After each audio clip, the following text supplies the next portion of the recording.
Hey everybody, it's Miss List, and we are ready for 5.5 in AP Chemistry, which is on collision theory.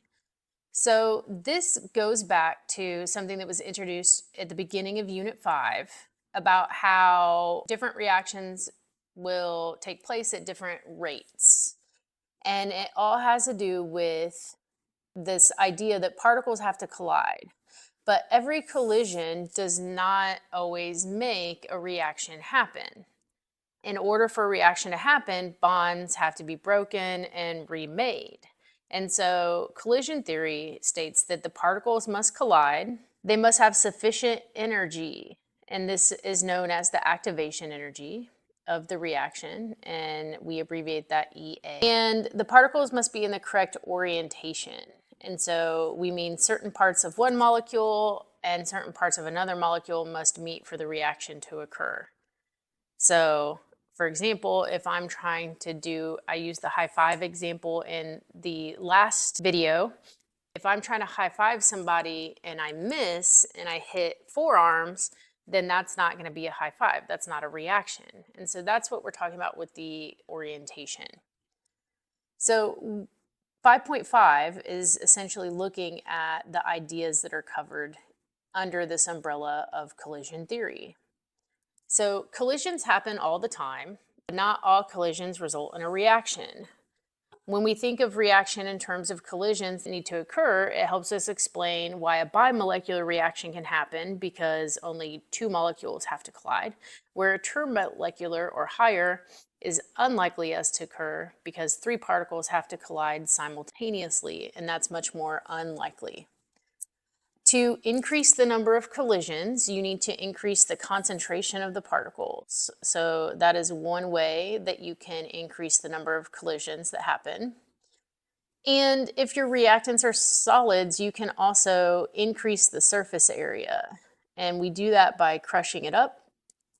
And that will also help speed up or increase the rate of the reaction.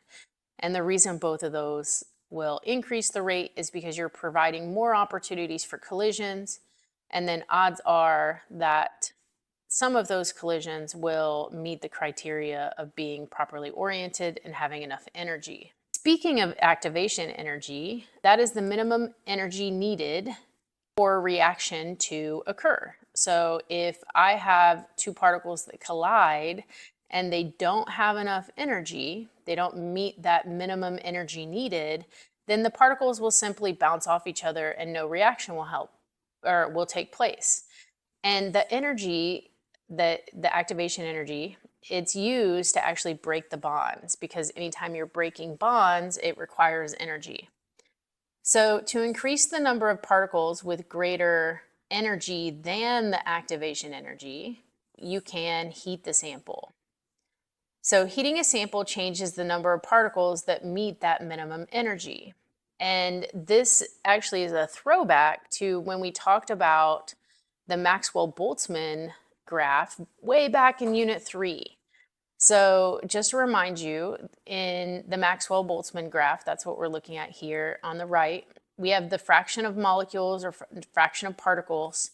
And then along the bottom, we have kinetic energy, which sometimes on these graphs, it also is shown as velocity or speed. And if I have a lower temperature sample, my distribution of particles is much less. And so I have a narrow window represented by the blue line. Now, if the activation energy is represented by this dashed line, at a lower temperature, I only have this shaded area. That would be the number of particles that have enough energy. But if I heat it up, and you might remember this from when we covered these graphs before, if I heat it up to a higher temperature, what happens to the graph is that it shifts to the right, which we notice with this higher temperature, but it also flattens a little bit. And what that does is it spreads the particles out and more particles. So if I shade the number of particles, now I have almost twice as many particles that have enough energy that are past this line representing the activation energy that will have enough energy to actually go and do the reaction.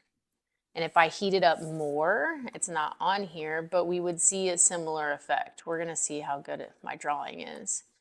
If I heat it up more, then it's going to be even lower, and I would have even more particles that would be in that minimum energy. So now we're talking this many have enough to react.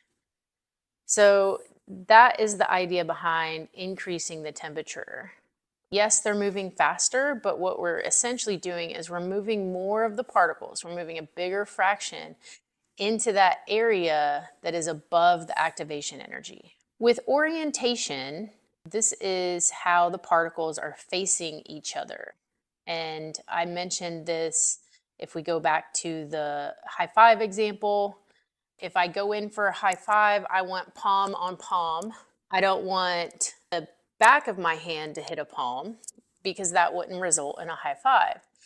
Well, in the molecule game, orientation plays a role. So here in this example, we have C2H4 reacting with HCl. So the C2H4 is going to be this particle, C2H4, and then the HCl is the green one with the white meaning hydrogen.